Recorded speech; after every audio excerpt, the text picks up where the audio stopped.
Hello student, good morning. कैसे हैं आप सभी? आई होप आप ठीक होंगे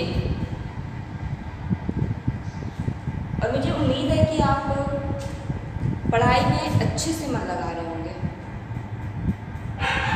ठीक है, तो कल हम लोगों ने क्या पढ़ा था? अभी इस टाइम में जो पढ़ रहे हैं हम लोग क्या पढ़ रहे हैं? वनस्पति जगत पढ़ रहे हैं। ठीक, हम लोग प्लांट किंगडम के बारे में पढ़ रहे हैं, लेकिन प्लांट किंगडम में आज का आपका थर्ड वीडियो है और ब्रायोफाइटा का ये पार्ट 2 है। ब्रायोफाइटा के लिए ये पार्ट 2 है, क्योंकि कल पूरी तरह से ये कंप्लीट नहीं हो पाया था, इस वजह से हमने इसका पार्ट 2 वीडियो बना दिया है। तो इसके बारे में हम लोग आज जानेंगे और इसके पहले हम लोग एल्गी को कंप्लीट कर लिया है। जैसा कि वनस्पति जगत में हम लोग क्या क्या पढ़ेंगे? एल्गी, ब्रायोफाइटा, टेरिडोफाइटा और जिम्नोस्पर्म एंड एंजियोस्पर्म, इन सभी के बारे में हमको पढ़ना है। तो अभी तक तो हमने एल्गी को ही कंप्लीट किया है, बट आज आपका ब्रायोफाइटा का सेकंड वीडियो आपको दे रहे हैं। ठीक है ना? फर्स्ट वीडियो इसके पहले हमने पोस्ट करवा दिया है। और हम लोग ब्रायोफाइटा में कल की वीडियो में पढ़े क्या थे कि क्या जो ब्रायोफाइटा का पादप शरीर होता है, प्लांट बॉडी होता है, वो क्या होते हैं? पूर्ण रूप से विकसित होते हैं, पूर्ण विकसित होते हैं। ठीक है, और हमने क्या जाना था कि जो ये इनके अंदर क्या होते हैं? क्लोरोफिल पाए जाने के कारण ये पौधे क्या होते हैं? ऑटोट्रॉफ्स होते हैं। ठीक, अगला हम लोगों ने इसमें क्या जाना था, जो इम्पोर्टेंट है मैं उसी को बता रही हूँ। अगला हमने इसमें जाना था कि जो ब्रायोफाइटा के प्लांट्स होते हैं वो 2 कैटेगरी में होते हैं।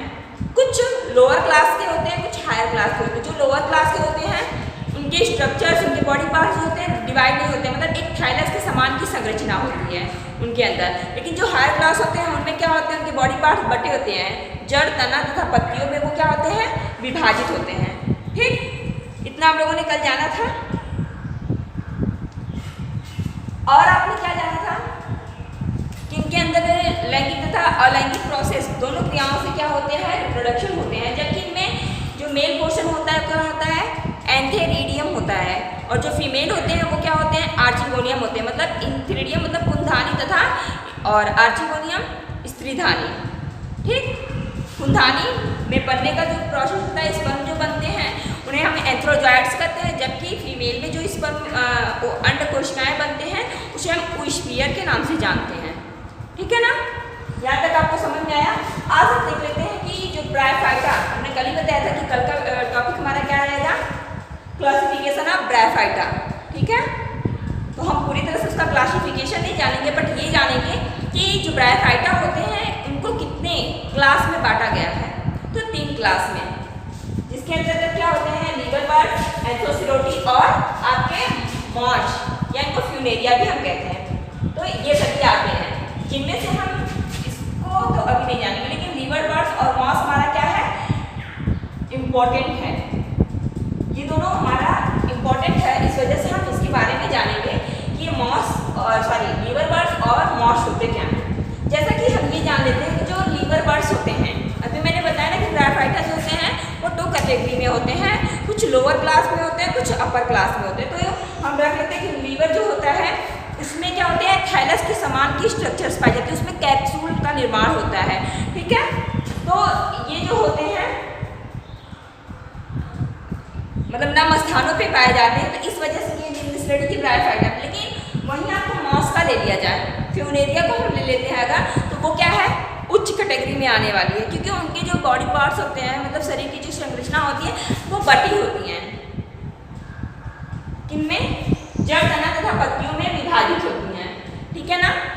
तो आज हम इन्हीं दोनों को देखेंगे, ब्रायोफाइटा के स्ट्रक्चर, संरचनाओं के बारे में देखेंगे, लाइफ साइकिल उनका कैसे जीवन चक्र चलता है, सभी के बारे में। तो सबसे पहले हम लीवर बर्ड्स को जान लेते हैं। अभी देखिए बोर्ड एग्जाम में तो जनरली आपको ब्रायोफाइटा ही मिलेगा। ठीक है, ब्रायोफाइटा के ही बारे में पूछा जाएगा, और ये आपको डिस्क्रिप्शन पूरी तरह से इसको विस्तार से आपको इंटर के बाद पढ़ने को मिलेगा।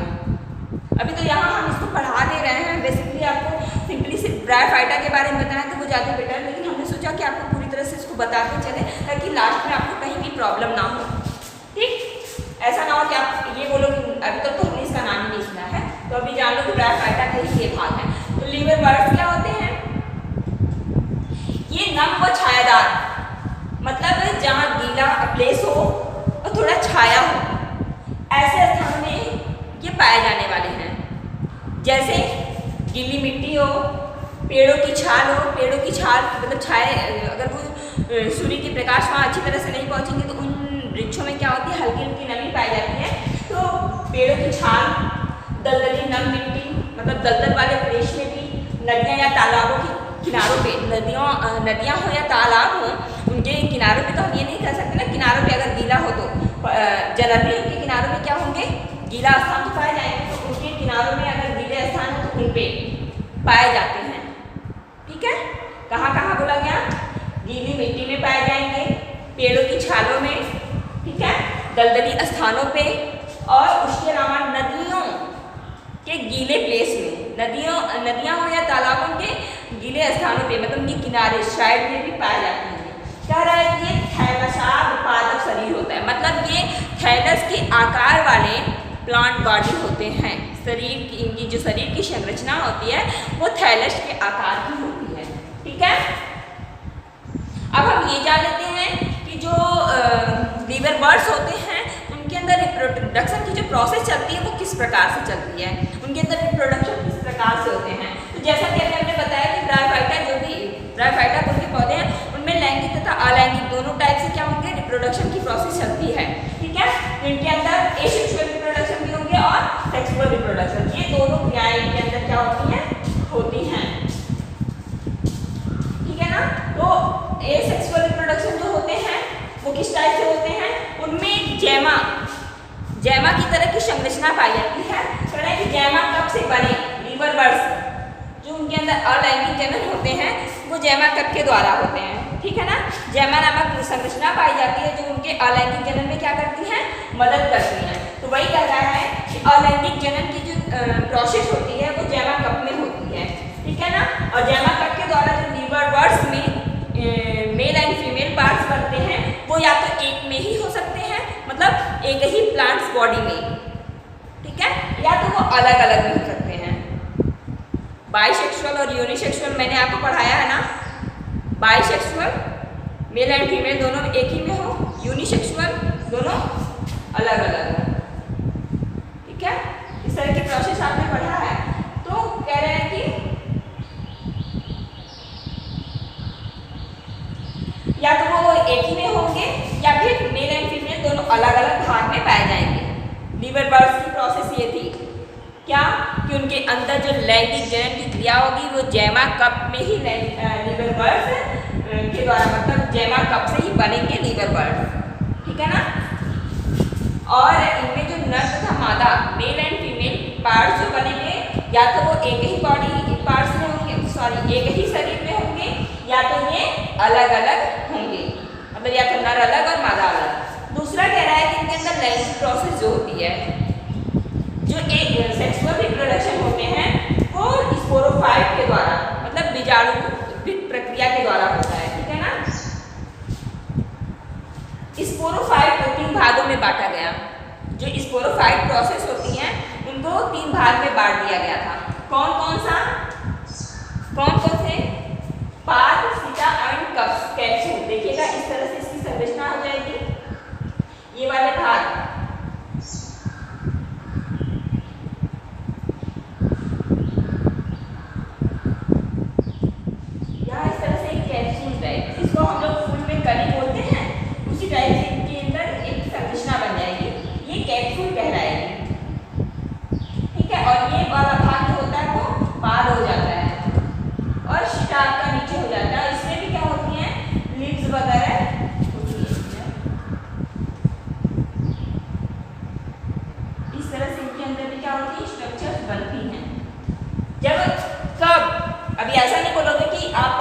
अलैंगिक जनन, सॉरी लीवर बर्ड्स में बोली है कि लैंगिक जनन, सॉरी अलैंगिक जनन होते हैं या इनके बॉडी पार्ट्स डिवाइड नहीं होते हैं। थैलस के समान की संरचना होती है बट लीव्स, रूट लीव्स और स्टेम्स क्या होते हैं, क्लियर नहीं होते, डिवाइड नहीं होते, मतलब इनका थैलस के समान की स्ट्रक्चर्स होती है। उन्हीं थैलस के समान की स्ट्रक्चर्स में क्या होती हैं, जो लीवर बर्ड्स होते हैं उनके अंदर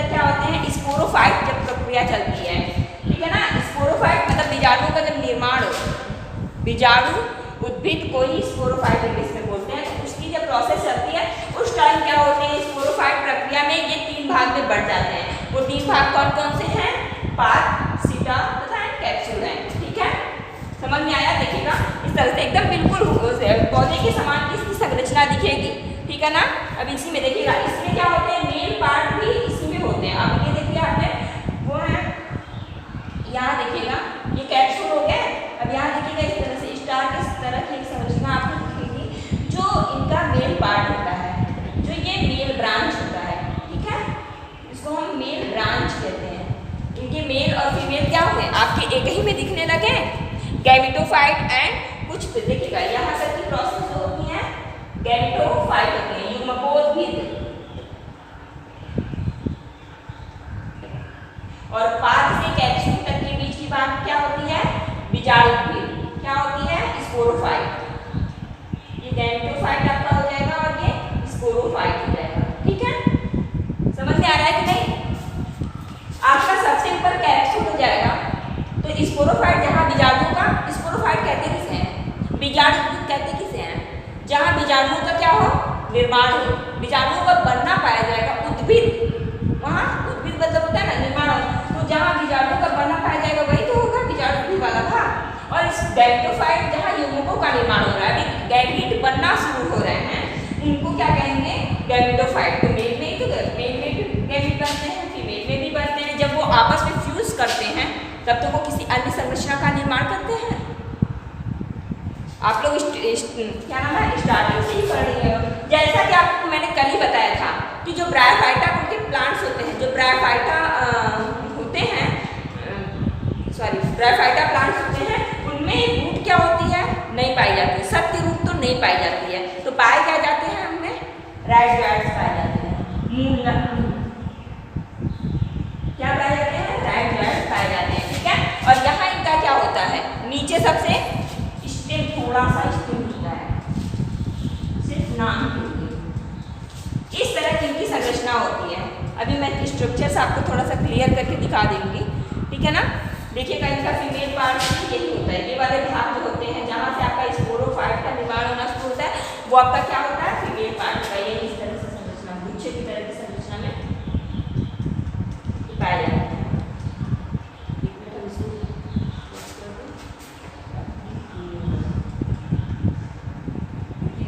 संरचना है, ये आपका मेल ब्रांच हो गया। अब यहीं पे क्या होते हैं, ये फीमेल ब्रांच होते हैं। इस तरह से यही से फीमेल वाले पार्ट से आपका स्पोरोफाइट की कंडीशन शुरू हो जाती है। तो आपने क्या जान लिया कि जो लैंगिक जन्म थी वो स्पोरोफाइट प्रक्रिया के द्वारा हो रहा था, मतलब बीजाणु प्रोसेस के द्वारा। स्पोरोफाइट को 3 भागों में, पाद, सीटा और कैप्सूल में विभक्त कर दिया गया था। कह रहे हैं कि जो कैप्सूल है, अब देखिएगा इनके सारे पार्ट तो बेकार हो जाएंगे ना। कह रहे हैं कि जिसके अंदर डिवीजन होता है, अभी तक तो आपने जान लिया, चाहे वो शेल होंगी, चाहे वो कोशिकाएं हों, चाहे वो कोई भी सेल का कोई भी भाग हो, जब तक उनके अंदर डिवीजन नहीं होगा तब तक वो एक नए किसी भी चीज़ की उत्पत्ति नहीं कर पाएंगे। तो कह रहे हैं यहाँ कैप्सूल है, कैप्सूल आपका ये वाला भाग है, तो कैप्सूल में क्या होंगे, मियोसिस डिवीजन होंगी और सूक्ष्म विभाजन होगी, जिसके द्वारा क्या बनेंगे, स्पोर बनते हैं। कहाँ से स्पोर का निर्माण हो रहा है, स्पोर का फॉर्मेशन कहाँ से हो रहे हैं, तो कैप्सूल से हो रहा है। बट कब हो रहे हैं, जब उनके अंदर मियोसिस डिवीजन हो रहा है। ठीक है, आगे हम देख लेते हैं कि जब स्पोर बन गए, जो अंकुरित होकर वही स्पोर क्या करेंगे, आगे डेवलप करेंगे, अंकुरित होंगे, उसके बाद क्या करेंगे, युग्मकोद्भिद पीढ़ी का निर्माण करेंगे। किसका निर्माण करेंगे, गैमेटोफाइट, युग्मक बोल दिया ना, तो गैमेटोफाइट जनरेशन का क्या करेंगे, ये निर्माण करती हैं। आई थिंक आपको अच्छे से समझ में आ रहा होगा। आपको पता नहीं समझ में आता है या नहीं, कुछ इस तरह के रिप्लाई भी आपने नहीं देते हैं कि आप रिप्लाई तो दिया करो यार कि आपको समझ में आ रहा है कि नहीं आ रहा है, ताकि उस हिसाब से आपको समझाने का प्रयास किया जाएगा। ना तो आप कोई लाइक करते हो, कुछ भी नहीं, मतलब क्या है कुछ समझ में नहीं आता कि आप पढ़ते भी हो या नहीं। चलिए हम आगे देखते हैं। Life cycle of bryophyta.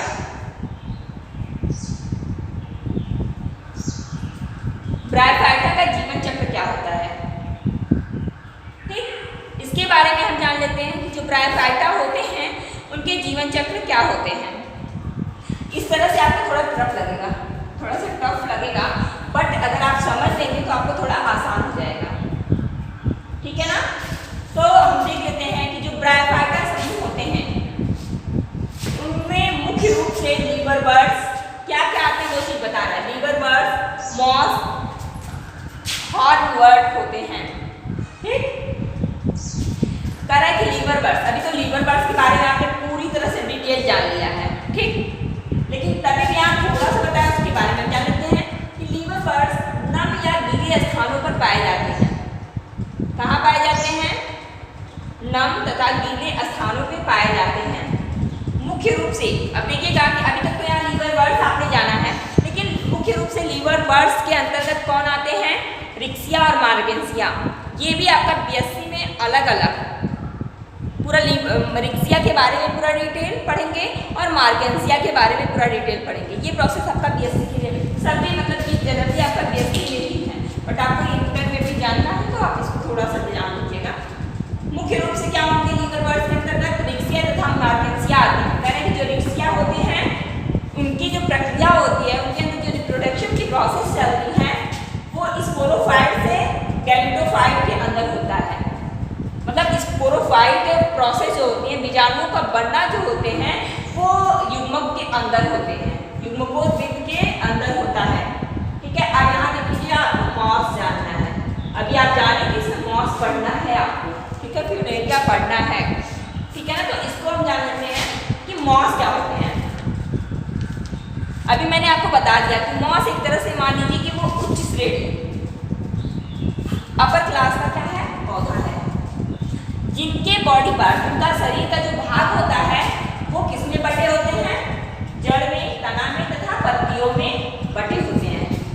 जड़, तना तथा पत्तियों के समान संरचना में विभक्त होते हैं। समझ में आ रहा है कि नहीं? अभी तो ये तो आप जान ही रहे होंगे कि इनका किंगडम क्या है। एनिमल किंगडम तो नहीं ना होगा, क्योंकि ये प्लांट है तो प्लांट ही होगा ना। तो ये प्लांट किंगडम में है, ठीक।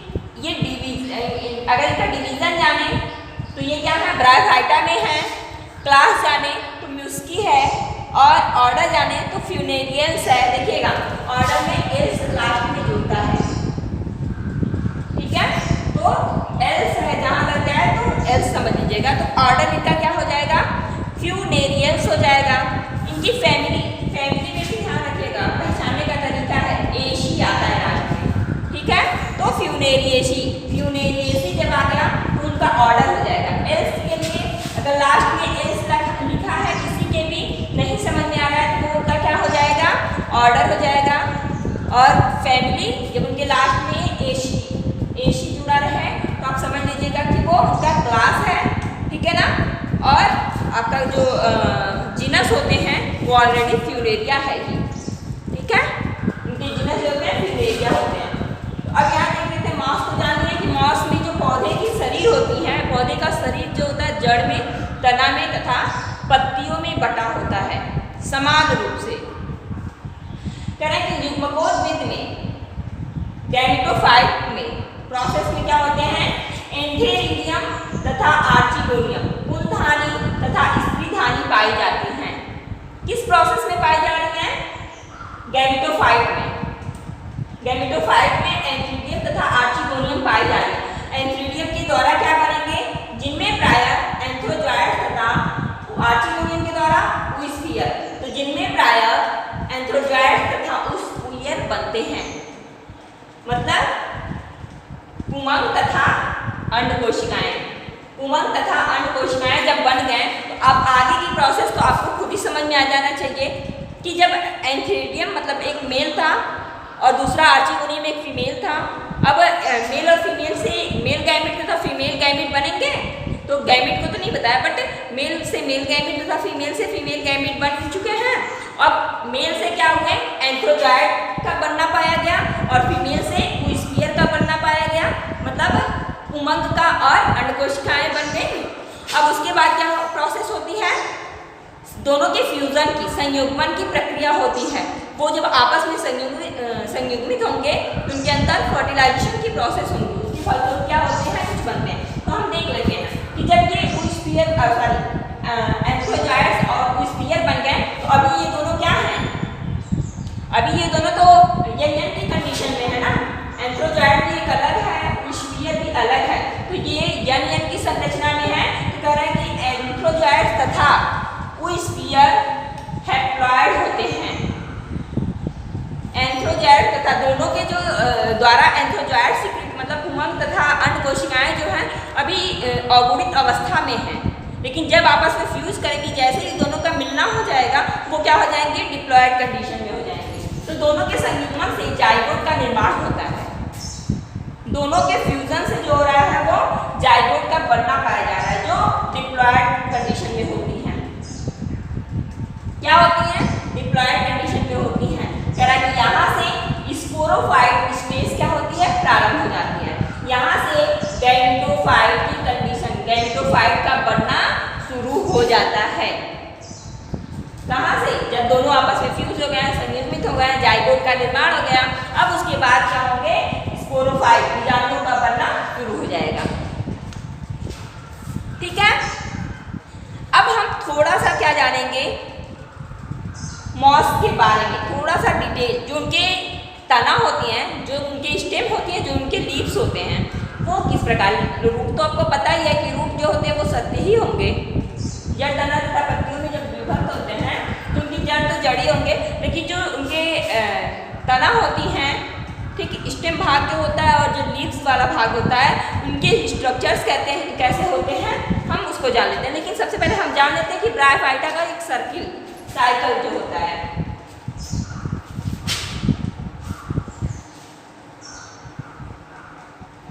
लाइफ साइकिल थोड़ा सा ब्रायोफाइटा का सिंपल तौर पे जान लेते हैं।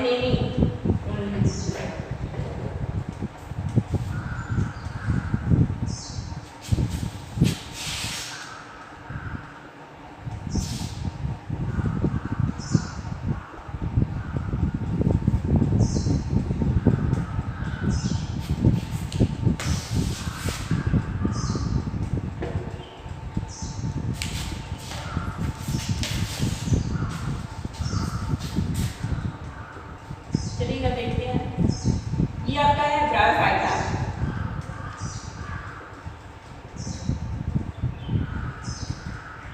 ठीक है, इन्हीं का लाइफ साइकिल आपको देखना है। अब यहाँ क्या होंगे? ये ब्रायोफाइटा से दोनों भाग बनेंगे कि नहीं? मेल और फीमेल दोनों तो ब्रायोफाइटा से बनेगा ना। देखिएगा ब्रायोफाइटा, अब हमको देखना क्या है? गैमेटोफाइट ना, गैमेटोफाइट से तो सारी प्रोसेस होंगी। ब्रायोफाइटा यहाँ पे देखते हैं गैमेटोफाइट।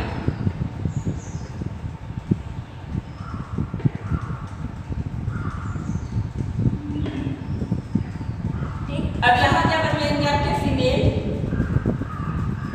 और इधर का बनना हो जाएगा मेल का। मीन्स मेल और फीमेल दोनों क्या होंगे? ब्रायोफाइटा से बन चुके हैं। आगे अब मेल से फीमेल से क्या होंगे? आर्चिगोनियम का निर्माण होगा, और मेल से एंथ्रीडियम का। तो हम यहाँ देख लेते हैं कि फीमेल से क्या बन गए हैं? स्त्रीधारी आर्चिगोनियम, और मेल से एंथेरिडियम। अब आपको बताया गया कि आर्चिगोनियम और एंथ्रीडियम से क्या बन रहे हैं, बताइएगा। यहाँ से आपको पता तो चला ना, एंथ्रोजॉइड्स होते हैं और ओ स्फीयर होते हैं, लेकिन हम डायरेक्टली इसको क्या लिख लेते हैं? यहाँ एक का बनना पाया जा रहा है, और बोलिएगा आप, और इधर क्या है? एंथ्रोजॉइड्स।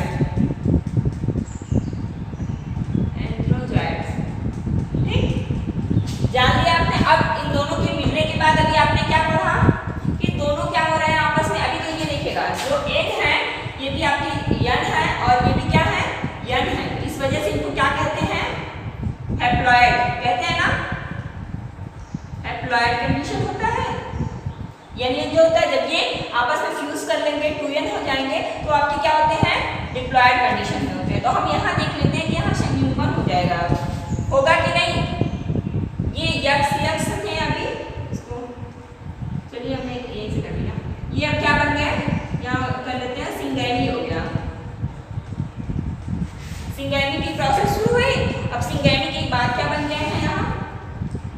स्फीयर,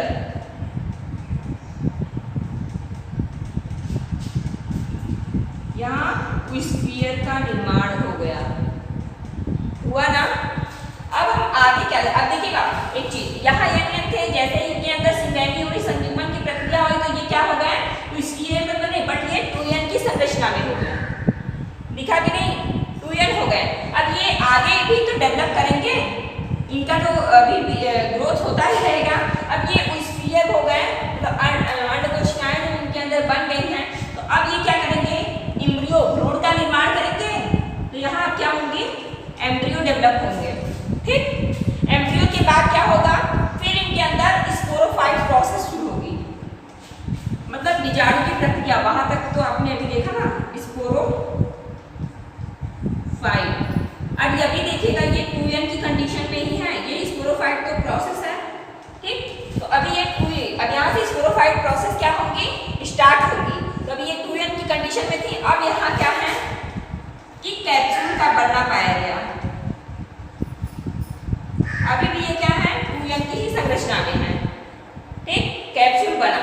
अब ये कैप्सूल आगे डेवलप किया तो क्या बना, स्पोर मदर सेल बना लिया, स्पोरोफाइट थी, ये डेवलप की, कैप्सूल बनाई, अभी ये भी 2n की संरचना में है, और स्पोर मदर सेल, अभी स्पोर मदर सेल भी क्या होंगी, 2n ही होंगी, स्पोर मदर सेल भी क्या होंगी, 2 होंगी। अब यहीं से तो डिवीजन होगा, यहीं ये क्या होंगी, इनके अंदर मियोसिस डिवीजन होगी, तो अब इसके बाद क्या होंगे, यहाँ मियोसिस डिवीजन होगी। अब यहाँ मियोसिस डिवीजन हुआ, और इस मियोसिस डिवीजन के फलस्वरूप क्या बनेंगे, जर्मिनेशन होगा, एक मिनट सॉरी, इसके बाद यहाँ स्पर्म बन गए, अब ये क्या होंगे, यक्स की कंडीशन में हो गए, और इसके बाद ये जर्मिनेट करेंगे, और इनके अंदर जर्मिनेशन हुआ, और उसके फलस्वरूप क्या होंगे, ब्रायोफाइटा गैमेटोफाइट हो जाएगा। समझ में आया, देखिएगा ब्रायोफाइटा गैमेटोफाइट एक तरह का, कर लीजिए कि एक ब्रायोफाइटा का उसने प्लांट लिया था, उसी प्लांट्स में क्या थे, मेल पार्ट्स भी थे, फीमेल। अभी मैंने इसका लीवर बर्ड्स का डायग्राम बना के दिखाया ना, उसमें ही आपको नीचे वाले भाग क्या थे, मेल, वहां से ऐसे निकला हुआ था, ठीक। उसके बाद मेल के बाद फीमेल भी वही आपके थे, तो मेल से आपका आर्चिगोनियम बन गया, सॉरी फीमेल से आपका आर्चिगोनियम बन गया, मेल से क्या बन गया, एंथेरिडियम बन गया, बना।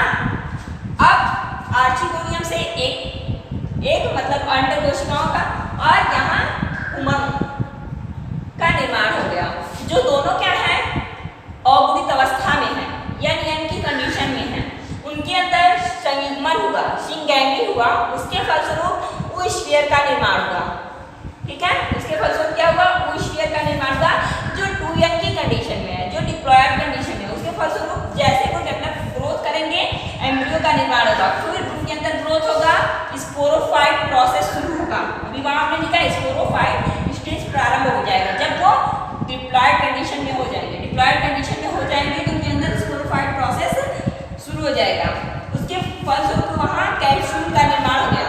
अभी लीवर बर्ड में मैंने दिखाया था, सबसे ऊपर इस तरह की संरचनाएं पाई जाएंगी, यही कैप्सूल होंगी, इन्हीं में बीजाणु स्पोर का बनना पाया गया था, ठीक है। तो यहाँ कैप्सूल बन गए, अब वो कैप्सूल और भी ग्रोथ किया, तो डेवलप करके एक मदर, माँ का रूप ले लिया, तो वो हो गया स्पोर मदर सेल। अब इन्हीं स्पोर मदर सेल में मियोसिस डिवीजन होगी, असूत्रीय विभाजन होगी, जिसके फलस्वरूप स्पर्म बनेंगे, स्पर्म बनेंगे, और वो स्पर्म जर्मिनेट होंगे, जर्मिनेट होकर के ब्रायोफाइट गैमेटोफाइट ब्रायोफाइटा का निर्माण करेंगे। आई थिंक आपको अच्छे से समझ में आ गया होगा, ठीक। तो अभी हम थोड़ा सा क्या पढ़ लेते हैं, मॉस या फ्यूमेरिया, बस हल्का सा कि उसमें तना क्या होता है, लीव्स क्या होती हैं, बस थोड़ा सा हम लोग उसको देख, तो हम देख लेते हैं इंटरनल स्ट्रक्चर इसका, मॉस की आंतरिक संरचना जो होती है वो क्या होती है, ठीक है। उसके अंदर हम क्या पढ़ेंगे, अभी बोला हमने कि स्टेम को जानेंगे और लेग को जानेंगे, उनकी संरचना होती कैसी है, ठीक है ना। तो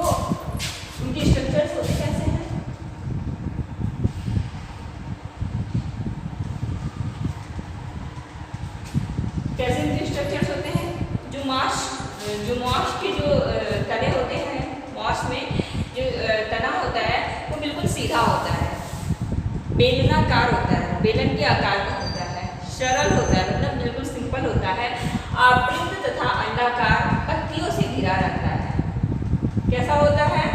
सीधा, बेलनाकार और सरल होता है, ठीक है ना। आवृत तथा अंडाकार मतलब अंडे के आकार के पत्तियों से घिरा रहता है, ठीक है। बस हम इतना ही जानते हैं, इतना ही हमको जानना मस्त है जो होते हैं वो किस तरह के होते हैं, ठीक है ना। आगे तो इसमें बहुत है कि उनमें अनुप्रस्थ काट होता है, काट काटने पे जो उनके जो बाहरी परत होती है, जो बाहर लेयर होगी वो एक कोशिकीय मतलब एक कोशिकाओं की बनी हुई एपिडर्मिस होती हैं, जिसके अंदर जब उनकी अनुप्रस्थ काट काटा जाएगा तो एपिडर्मिस दिखेगी, उसके अंदर जो होंगे वो कॉर्टेक्स होंगी, संवहनी तंतु होंगी। तो अभी हम जनरली बस इतना ही जानते हैं। आगे जब हम ब्रायोफाइटा पढ़ेंगे मतलब बीएससी वगैरह में तो ज़्यादा डिस्क्रिप्शन मिलेगा हमको, वहाँ ज़्यादा मतलब विस्तार से हमको मिलेगा, बट अभी हम इतना ही सिर्फ जानेंगे, ठीक है ना।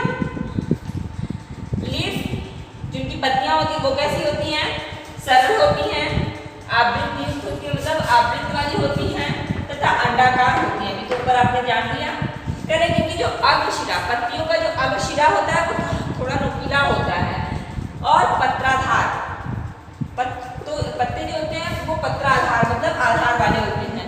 पत्ती के मध्य में क्या होते हैं? मिडरिप पाए जाते हैं, मध्यशिरा उपस्थित होता है, ठीक है ना। अभी आपने उसके स्टेम देख लिया कि बेलनाकार हुआ, सरल हुआ और सीधा था। आवृत इसमें भी थी, उनके तने में भी, लेकिन उनकी जो पत्तियां हुई वो कैसी थी? सरल थी, आवृत थी तथा अंडाकार थी।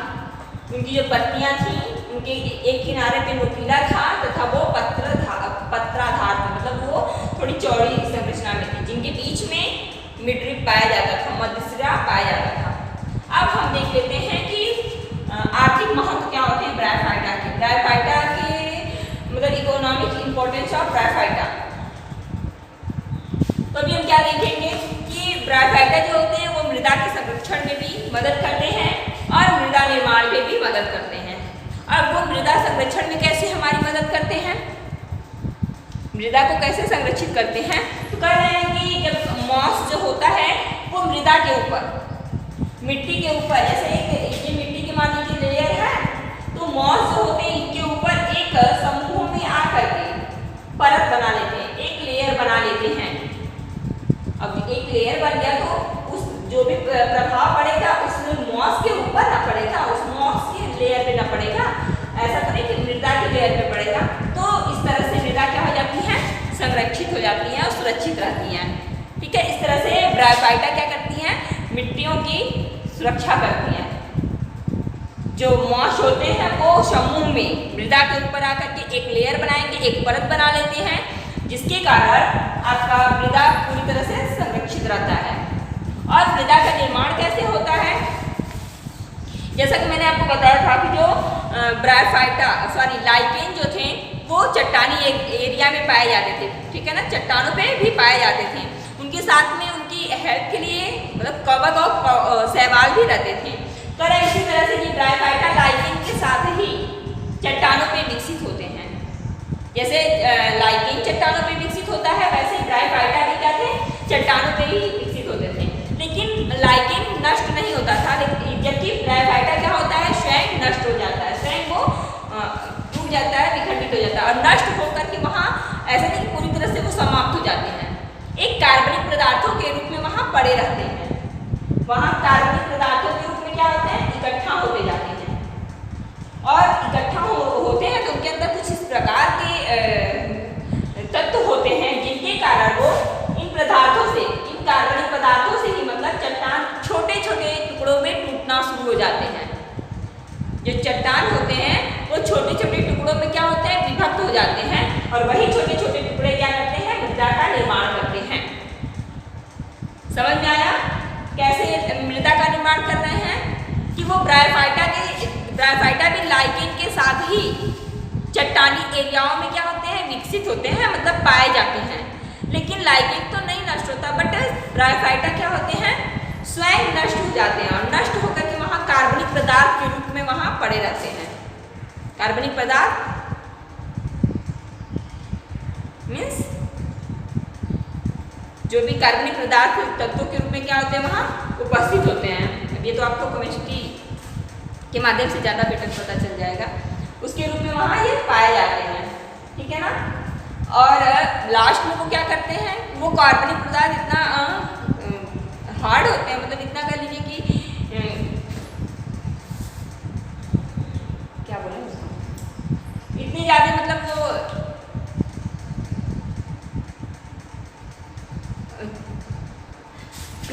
इतने ज़्यादा वो ठोस होने के कारण, जो भी कह लीजिए कि वो जमाव के कारण बहुत ज़्यादा उसमें तत्वों की क्या होती है पाई जाती है। उसमें बहुत ज़्यादा तत्व पाए जाने के कारण वो क्या करते हैं, चट्टानों को छोटे छोटे टुकड़ों में आसानी से तोड़ पाते हैं और वही छोटे छोटे टुकड़े क्या करते हैं, मृदा का निर्माण कर देते हैं, ठीक है ना।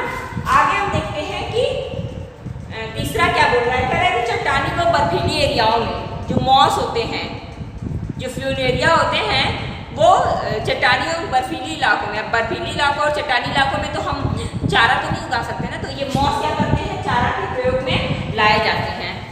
मांस को चारे के रूप में क्या किया जाता है, उपयोग किया जाता है। ठीक, आज के लिए बस इतना ही। कल का हमारा हेडिंग रहेगा टेरिडोफाइटा, और प्लीज़ आप आगे स्टडी कर लीजिएगा जिसकी वजह से आपको अच्छे से समझ में आएगा, ठीक है ना। आई थिंक आपको अच्छे से समझ में आया होगा, तो थैंक यू।